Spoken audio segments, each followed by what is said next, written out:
Hello, I am Chris, a real airline pilot. This video is for the one I train in one-on-one, and it is also available to everyone who need it. If you're looking for a one-on-one training, check the video descriptive and you will find the link on my Discord group. In this new video, today I will be talking about DME Arc. For me, doing an IFR fully traditional is the most rewarding feeling I can have regarding navigation. Taking off from one airport, following a needle, figure out where you are on a map, and when the appearance of the runway when you're breaking the minimum is a feeling I never had while flying glass cockpit. But flying a DME Arc is to me the most rewarding approach I can do.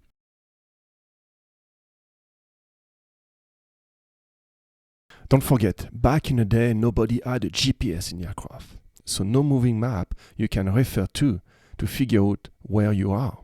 Traditional IFR rely mainly in two things: the ground navigation and the ability of the pilot to know on any given time where he is and what he needs to do next. If he lost the situation awareness, it's better hope he is in a control zone with a radar for ATC to help him. So when you fly outside the control zone, ATC will not be able to guide the pilot to the interception final course. The pilot will have to do a full procedure approach. A full procedure approach requires more time and more prompt to loss of situation awareness. An Arc DME gives a more smooth transition from the en route phase to the approach phase, giving the pilot more time and more stable to configure the aircraft for landing.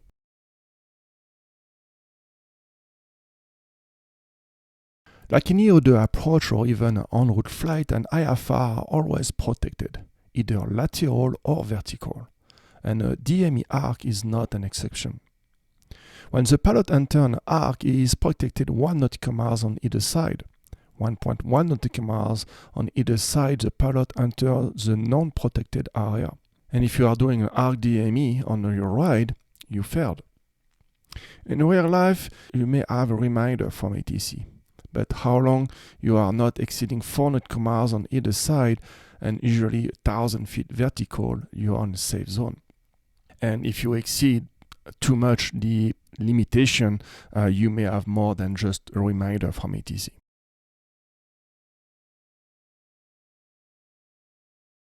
DME Arc can be an approach dedicated to a specific runway, or it can bring you to a location where you can fly visually to the active runway.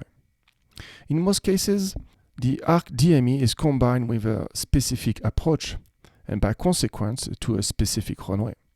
Like any other approach, an Arc has its own limitation. We can see one or more entry fix, and the exit fix will also mark the entry point of the final approach course. Some Arc has a dedicated surf altitude, others do not have anything mentioned. During your approach briefing, you will read the MSA altitude. If nothing else indicated, you will need to maintain the MSA until you reach an area with another MSA. Don't forget, if you are inbound at 16,000 feet, you will not be allowed to go lower than sector altitude until you reach the 25 nautical miles south, the MSA. When you reach the 25 nautical miles south, the MSA, you will be allowed to go lower, but not lower than 6,000 feet. If your arc is at 3,000 feet and you are at your MSA is 6,000 feet, you cannot start the descent before you can reach, in this situation, Delta 032 Juliet, where the limit is at 3,000 feet. At the end of the arc, when passing the radial 079, you are clear to intercept the final course, but you are not clear to descend yet. If you do so, you end up in a safe side.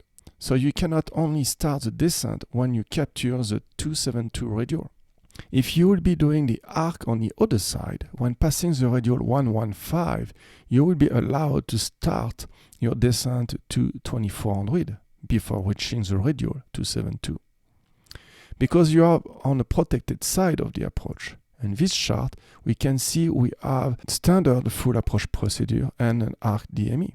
Because the full standard approach is on the south side of the approach, that means the pilot can start the descent before reaching the inbound final course while doing the Arc DME.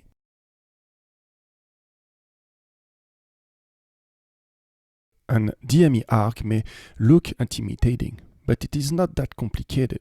We usually enter the arc at 90 degrees, following the inbound radial. When you reach between 0.5 to 1 nautical miles from your arc, do a 90-degree turn. Don't forget, in a traditional IFR, you have no computer to do any wind correction for you. So if you have a tailwind, you will need to turn sooner. So before you turn, you will need to turn your bug to the 90 degrees of your radial you are in. The end game is to remain on a required DME distance for your arc, no more and no less than 1 nautical miles from it.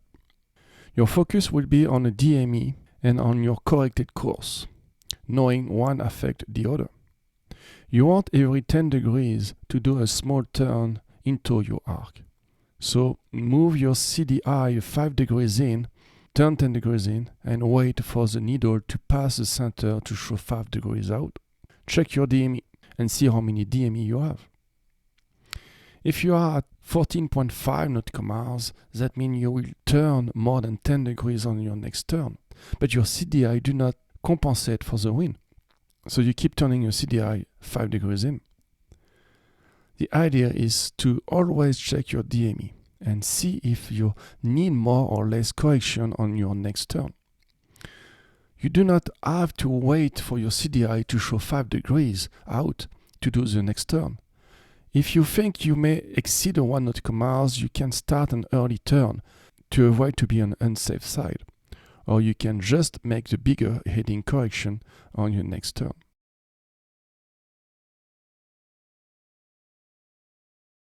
The main danger of the arc, mostly for people who are not used to fly it, or just because there is not that many out there, the pilot can be over-focused on remaining in a plus or minus 1 nautical miles and forgo the power management when leaving off in the arc. Always keep your flow and overlook of the situation.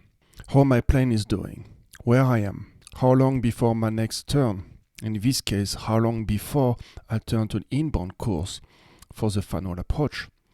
What altitude is next, what speed is next, how much flaps I need. Did I do my checklist, etc. Be aware, in a high-stress environment, low experience, or both combined, will bring the pilot to a tunnel vision. Training is the only way to prevent that. Always be ready for the next action. Never wait to face it to figure out what you need to do. Be aware if you over-focus in one instrument.